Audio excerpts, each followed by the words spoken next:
Hello दोस्तों, आप सभी का स्वागत है आपका अपना क्लास एसएस क्लास 2.0 में। दोस्तों, आज से हम लोग साइंस का टॉपिक वाइज सिलेबस को कंप्लीट करेंगे।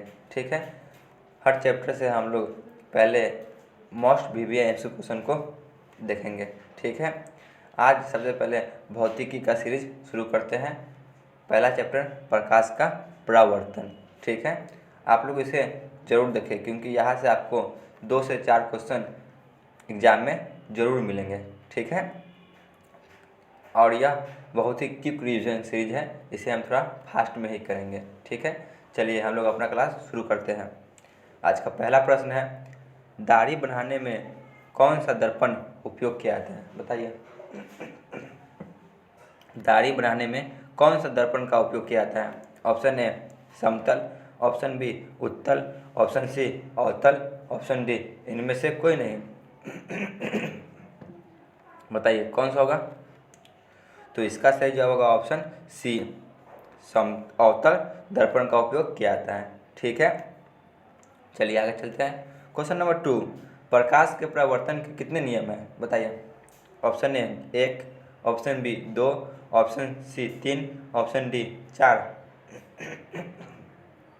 कितने नियम हैं? तो इसका सही जवाब होगा ऑप्शन बी, 2 नियम हैं प्रकाश के परावर्तन के। ठीक है, चलिए आगे चलते हैं। क्वेश्चन नंबर 3, किस दर्पण में बड़ा प्रतिबिंब बनता है? बताइए, किस दर्पण में बड़ा प्रतिबिंब बनता है? ऑप्शन ए समतल, ऑप्शन बी अवतल, ऑप्शन सी उत्तल, ऑप्शन डी इनमें से कोई नहीं। किस में बनता है? तो इसका सही जवाब होगा ऑप्शन बी, अवतल दर्पण में ही प्रकाश का बड़ा प्रतिबिंब बनता है। ठीक है, चलिए आगे चलते हैं। क्वेश्चन नंबर 4, प्रकाश तरंग का उदाहरण है। बताइए, प्रकाश तरंग किसका उदाहरण है? ऑप्शन ए ध्वनि तरंग का, ऑप्शन बी विद्युत चुंबकीय तरंग का, ऑप्शन सी पराबैंगनी तरंग का, ऑप्शन डी इनमें से कोई नहीं। बताइए क्या होगा?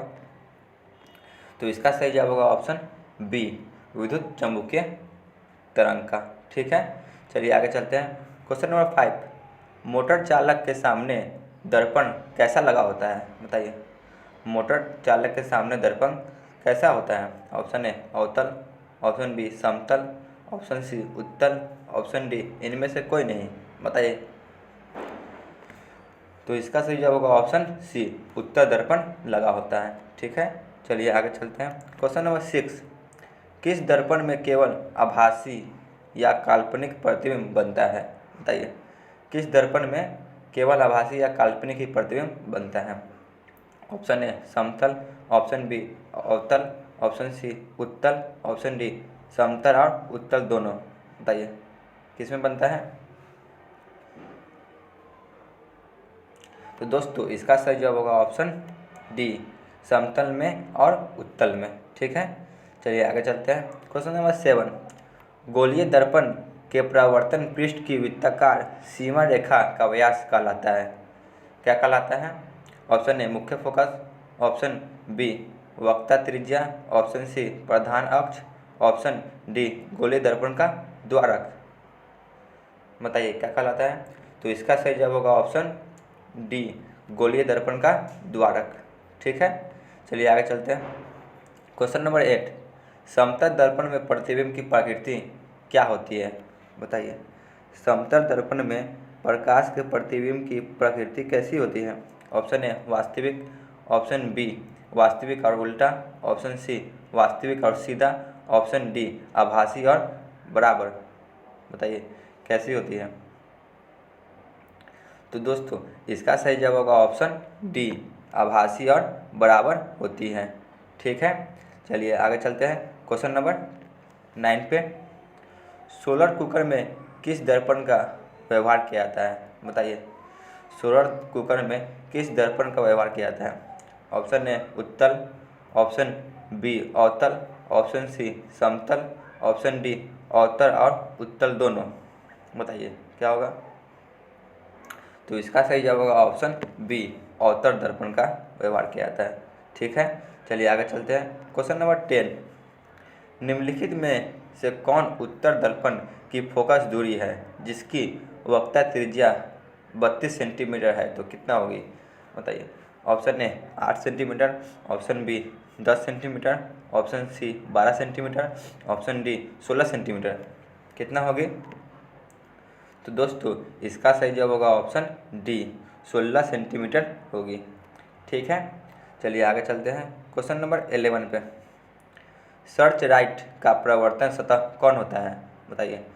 सर्च लाइट का परावर्तन सतह कौन होता है। ऑप्शन ए उत्तल, ऑप्शन बी अवतल, ऑप्शन सी समतल, ऑप्शन डी इनमें से कोई नहीं, बताइए कौन सा होगा। तो इसका भी सही जवाब होगा ऑप्शन बी अवतल दर्पण। ठीक है, चलिए आगे चलते हैं क्वेश्चन नंबर 12 पे।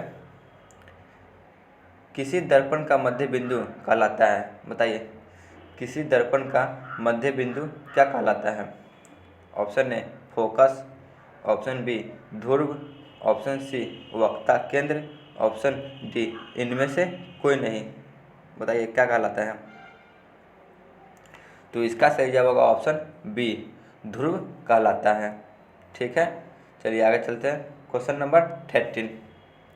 हजामत बनाने के लिए कौन सा दर्पण का उपयोग किया जाता है बताइए। हजामत बनाने के लिए कौन सा दर्पण का प्रयोग किया जाता है। ऑप्शन ए अवतल, ऑप्शन बी उत्तर, ऑप्शन सी समतल, ऑप्शन डी इनमें से सभी, बताइए किसका उपयोग किया जाता है। तो दोस्तों इसका सही जवाब होगा ऑप्शन ए अवतल दर्पण का उपयोग किया जाता है। ठीक है, चलिए आगे चलते हैं क्वेश्चन नंबर 14। प्रतिबिंब की ऊंचाई और वस्तु की ऊंचाई के अनुपात को क्या कहा जाता है बताइए। प्रतिबिंब की ऊंचाई और वस्तु की ऊंचाई को क्या कहा जाता है। ऑप्शन ए ध्रुव, ऑप्शन बी आवर्धन, ऑप्शन सी वक्ता त्रिज्या, ऑप्शन डी इनमें से कोई नहीं, बताइए क्या होगा। तो इसका सही जवाब होगा ऑप्शन बी आवर्धन कहा जाता है। ठीक है, चलिए आगे चलते हैं क्वेश्चन नंबर 15। किस दर्पण में वास्तविक और काल्पनिक दोनों प्रतिबिंब बनता है बताइए। किस दर्पण में वास्तविक और काल्पनिक दोनों प्रतिबिंब बनता है। ऑप्शन ए समतल, ऑप्शन बी अवतल, ऑप्शन सी उत्तल, ऑप्शन डी इनमें से कोई नहीं, बताइए किस दर्पण में वास्तविक और काल्पनिक दोनों प्रतिबिंब बनता है। तो इसका सही जवाब होगा ऑप्शन बी अवतल दर्पण में बनता है। ठीक है, चलिए आगे चलते हैं क्वेश्चन नंबर 16। प्रकाश की किरणें गमन करती है बताइए। प्रकाश की किरणें गमन करती है। ऑप्शन ए सीधा रेखा में, ऑप्शन बी उल्टी रेखा में, ऑप्शन सी किसी भी रेखा में, ऑप्शन डी उपयुक्त सभी। तो इसका सही जवाब होगा ऑप्शन ए सीधा रेखा में गमन करती है। ठीक है, चलिए आगे चलते हैं क्वेश्चन नंबर 17। काल्पनिक प्रतिबिंब होता है बताइए। काल्पनिक प्रतिबिंब कैसा होता है। ऑप्शन ए सीधा, ऑप्शन बी उल्टा, ऑप्शन सी या दोनों, ऑप्शन डी इनमें से कोई नहीं, बताइए। तो दोस्तों इसका सही जवाब होगा ऑप्शन ए सीधा होता है। ठीक है, चलिए आगे चलते हैं क्वेश्चन नंबर 18। गोलीय दर्पण की फोकस दूरी उसकी वक्ता त्रिज्या की होती है। ऑप्शन ए आधी, ऑप्शन बी दुगनी, ऑप्शन सी तुगनी, ऑप्शन डी चौथाई, बताइए कितनी होती है। तो इसका सही जवाब होगा ऑप्शन ए गोलीय दर्पण की फोकस दूरी उसकी वक्ता त्रिज्या की आधी हो जाती है। ठीक है, चलिए आगे चलते हैं क्वेश्चन नंबर 19। उत्तर दर्पण द्वारा प्रतिबिंब कैसा होता है बताइए। उत्तर दर्पण द्वारा प्रतिबिंब कैसा होता है। ऑप्शन ए हमेशा सीधा, ऑप्शन बी हमेशा उल्टा, ऑप्शन सी सीधा और उल्टा दोनों, ऑप्शन डी इनमें से कोई नहीं, बताइए कैसा होता है। तो इसका सही जवाब होगा ऑप्शन ए हमेशा सीधा होता है। ठीक है, चलिए आगे चलते हैं क्वेश्चन नंबर 20। आज का अंतिम प्रश्न है, आवर्धन का ऐसा ही मात्रक होता है बताइए। आवर्धन का ऐसा ही मात्रक क्या होता है। Option A metre, option B newton, option C dioptre, option D मात्रक विहीन, बताइए क्या होता है। तो दोस्तों इसका सही जवाब होगा ऑप्शन डी मात्रक विहीन होता है आवर्धन का ऐसा ही मात्रक। ठीक है दोस्तों, आज का क्लास यहीं पे ख़त्म होता है। आप लोग कमेंट सेक्शन में ज़रूर बताइएगा कि आपको यह क्लास कैसा लगा। और इसी तरह सीरीज वाइज हम लोग हर चैप्टर का MCQ क्वेश्चन को करेंगे, जो कि आपके एग्ज़ाम में यहाँ से ज़रूर आपको मदद मिलेंगी।